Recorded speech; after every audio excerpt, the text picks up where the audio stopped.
And नमस्ते, मेरा नाम है सालू, जहां मैं बात करती हूँ beauty and lifestyle related videos and informative videos related beauty and fashion. तो आप अगर मेरे चैनल पे पहली बार आए हो तो प्लीज थोड़ा सा समय देके मेरे और भी वीडियोस को चेक करिए। एंड अगर आपको लगता है कि मेरे कंटेंट आपके लिए हेल्पफुल हो सकते हैं सो प्लीज कंसिडर सब्सक्राइबिंग।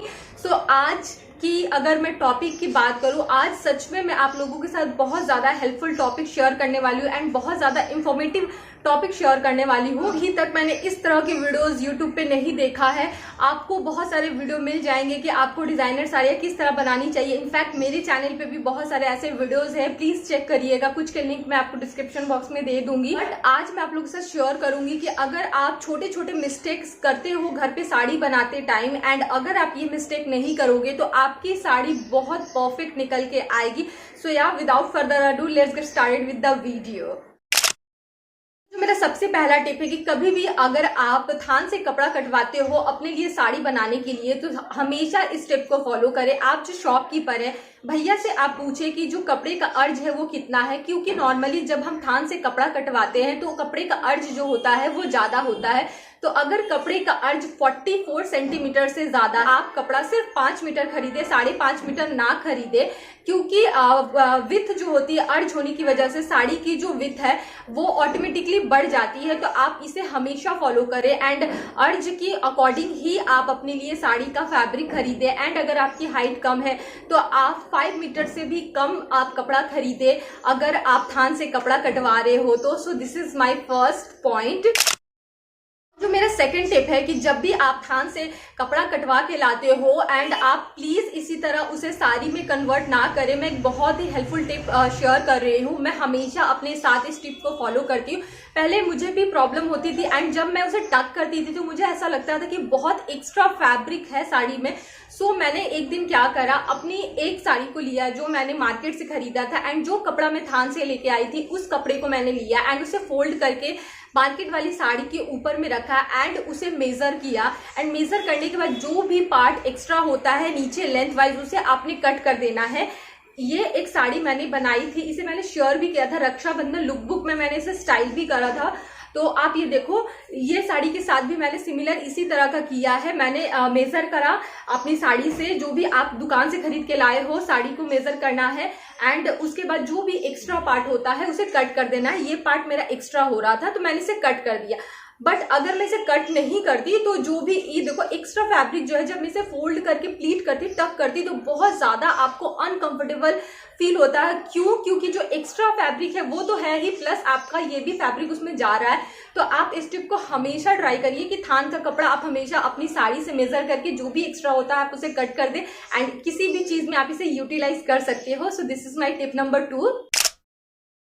जब भी आप प्लान करते हो, आपको मार्केट में कुछ इस तरह का फैब्रिक दिखता है जिससे आप साड़ी बनाना चाहते हो, तो आप अपना माइंडसेट करो कि आपको उसी साड़ी की फैब्रिक का कपड़ा से ब्लाउज बनाना है, या फिर आपके पास कुछ इस तरह का ब्लाउज है या फिर कुछ इस तरह की ऑलरेडी फैब्रिक पड़ी हुई है जो इस साड़ी के साथ में अच्छे से मिक्स मैच होगी। तो अगर आपको अपने साड़ी से सिमिलर साड़ी का ब्लाउज बनाना है तो ऑलवेज आप अपना कपड़ा जो है वो बढ़ा के ले अपने ब्लाउज के अकॉर्डिंग। तो ये टिप को भी हमेशा फॉलो करिए, क्योंकि क्या होता है हमें हमेशा कोई भी फैब्रिक पसंद आता है एंड आप खरीद के ले आते हैं, अरे यार हमने तो ब्लाउज का कपड़ा लिया ही नहीं, हमें इसी का जो है सिमिलर ब्लाउज बनाना था। तो प्लीज आप इस टिप को माइंड में रखें कि आपको उसी साड़ी की फैब्रिक से अगर ब्लाउज बनाना है तो हमेशा आप कपड़ा ज्यादा ले, क्योंकि जरूरी नहीं है कि सिमिलर डे आपको अगर वो कपड़ा मिला है एंड आपको मन है कि मैं ब्लाउज भी इससे कस्टमाइज करवाऊं एंड आप नेक्स्ट डे जाओ तो आपको वही कपड़ा मिल जाए।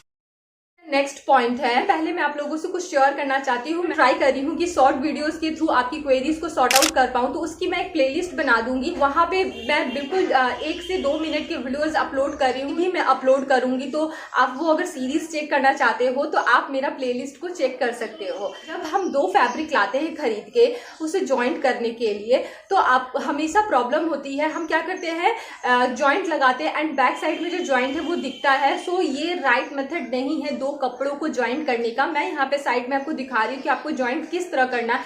सबसे पहले आपको कपड़े की दोनों मीन्स उल्टी साइड को पकड़ना है, इस तरह से उल्टी साइड को पकड़ के वहां पे एक सिलाई लगानी है एंड देन आपको कपड़े को फ्लिप करके देन एक सिलाई लगानी है।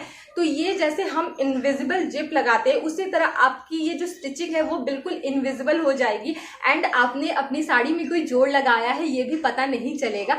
बट अगर आपका बहुत ज़्यादा फाइन हैंड नहीं है, आपको समझ में नहीं आ रहा है, तो आप क्या कर सकते हो, अगर आप कोई नेट का कपड़ा ले रहे हो या जॉर्जेट का कपड़ा ले रहे हो जहाँ से जो है जॉइंट दिख रहा है, तो उसके ऊपर आप सिंपली एक लेस की डिटेलिंग डाल सकते हो जिससे भी आपका जोड़ छिप जाएगा। बट पहले जो तरीका मैंने बताया बहुत सिंपल है, ट्राई करिएगा। अगर दो फैब्रिक को जोड़ते हो तो आप इसी वे में जोड़े ताकि जो जॉइंट्स है वो छिप जाए एंड आपकी साड़ी बिल्कुल भी डिजाइनर लुक दे, क्योंकि फिनिशिंग बहुत ज़्यादा मैटर करती है किसी भी कपड़े में।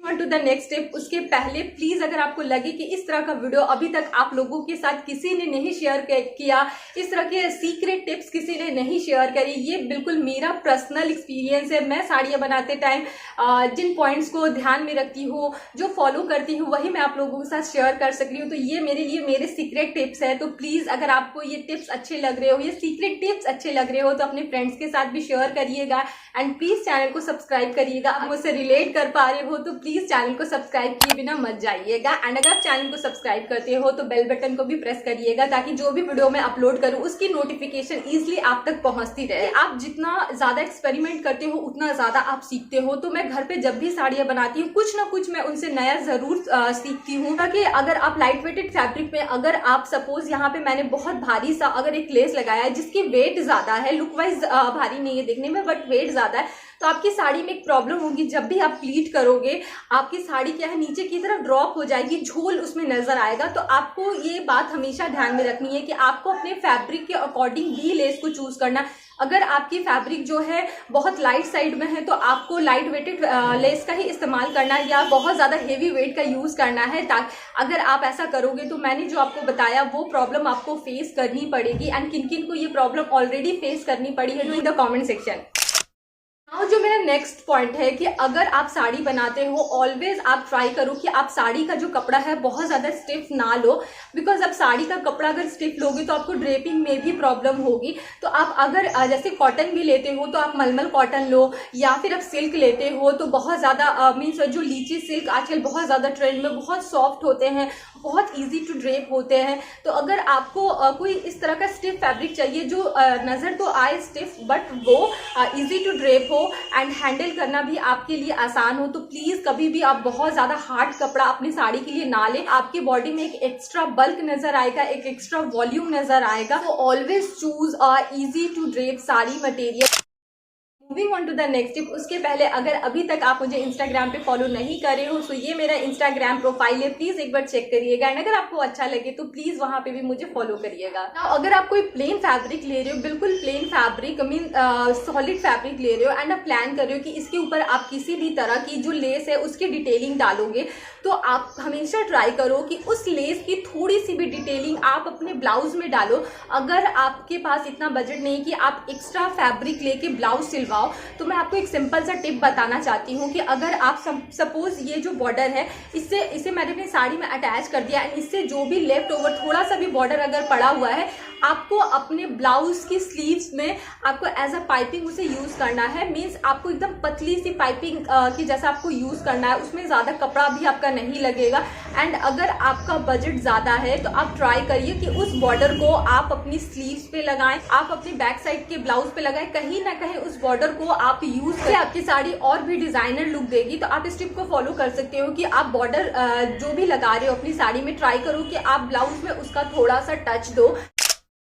कितने भी महंगे कपड़े ले लो आप, कितनी भी अच्छी बॉर्डर्स लगा दो, कितनी भी अच्छी आप ज्वेलरी पहन लो, एक्सेसरीज पहन लो, बट कभी कभी क्या होता है कोई सिंपल सी चीज ही, कोई 200-250 के कपड़े भी आपके ऊपर बहुत सूट करते हैं। Let me tell you why, क्योंकि वो आपके लिए बने होते हैं, आपकी बॉडी टाइप के लिए बने होते हैं। तो ऑलवेज जब भी आप अपने लिए साड़ी बनाओ, आप अपनी बॉडी टाइप को थोड़ा ध्यान में रखो। अगर आप प्लस साइज के तरफ हो तो मैं ये नहीं बोलूंगी कि आपको सिल्क की साड़ी पहननी नहीं, आपकी कॉटन की साड़ी पहननी नहीं है, क्योंकि आज जो है हमारे पास बहुत सारे विकल्प है, बहुत सारे ऑप्शन है। कि पहले क्या होता था, कॉटन बिल्कुल फूला फूला ही हमें मिलता था, स्टिफ कॉटन मिलता था, बट आजकल मलमल कॉटन आ गया है, बिल्कुल भी लाइट वेटेड कॉटन के साड़ीज अवेलेबल है, सिल्क में भी बिल्कुल लाइट वेटेड सिल्क अवेलेबल है। तो आप इस तरह से अपने लिए कपड़ों को चूज कर सकते हो। एंड अगर आप स्किनी हो या फिर लीन हो तो आप थोड़ा सा स्टिफ फैब्रिक यूज करो अपने लिए, ताकि आपकी बॉडी जो है वो और भी अच्छे से आपकी पर्सनालिटी निकल के आए। तो जब भी आप कोई साड़ी का कपड़ा अपने लिए चूज करते हो तो अपनी बॉडी टाइप को भी हमेशा आप ध्यान में रखिए। पहले भी मैंने एक वीडियो शेयर करी है कि आप घर बैठे डिजाइनर साड़ियाँ कैसे बना सकते हो। जो भी नए फ्रेंड्स है वो इस वीडियो को चेक कर सकते हैं, आपको कुछ ना कुछ नया सीखने को जरूर मिलेगा, आई प्रॉमिस यू दैट। तो जो मेरा नेक्स्ट स्टेप है, आप जब भी साड़ी के लिए फैब्रिक खरीदते हो, सपोज अगर आपकी साड़ी जो है बहुत ज्यादा लाइट वेटेड है, मीन्स फ्लोई फैब्रिक है, आप अपने ब्लाउज के जो स्लीव्स है उसमें थोड़ा सा वॉल्यूम देने की कोशिश करिए। इससे क्या होता है, आपकी साड़ी एंड ब्लाउज एक बहुत ही बैलेंस लुक देती है अगर आप स्किनी हो तो। एंड अगर आपकी साड़ी बहुत ज्यादा स्टिफ है तो आप अपने ब्लाउज को जो है वो थोड़ा सिंपल रखिए, मीन्स फ्लोई फैब्रिक में रखिए, क्योंकि इन दोनों ट्रेंड है। आप बलून स्लीव्स के बहुत ज्यादा ट्रेंड में है, रफल स्लीव्स बहुत ज्यादा ट्रेंड में है। तो अगर आपकी साड़ी एंड ब्लाउज दोनों में ही वॉल्यूम रहेगा तो आपकी ना साड़ी की ब्यूटी अच्छे से निकल के आएगी, ना ही ब्लाउज की ब्यूटी अच्छे से निकल के आएगी। तो ये फॉर्मूला आपको हमेशा ट्राई करना है। अगर आपके पास कुछ ऑलरेडी आपके पास कोई ब्लाउज पड़ा हुआ है एंड आपको मन है कि मैं इस ब्लाउज के मिक्स मैच करता हुआ कोई ऐसा कपड़ा लूं, मीन साड़ी बनाऊं, तो आपको मैं एक सिंपल सा टिप बताना चाहती हूँ कि अगर आपके पास कोई ब्लाउज है जिसमें एम्ब्रॉयडरी का काम होके रखा हुआ है, तो आप उसका जो बेस कलर है, सपोज उसमें बहुत सारा वर्क है like red, black, yellow, but अगर उसका बेस कलर बेज कलर है तो आप ट्राई करो कि आप बेज कलर की साड़ी बनाओ, जिससे आपकी साड़ी बिल्कुल डिजाइनर निकल के आएगी। ट्रस्ट मी, ये बहुत बड़े बड़े फैशन डिजाइनर इसे सजेस्ट करते हैं।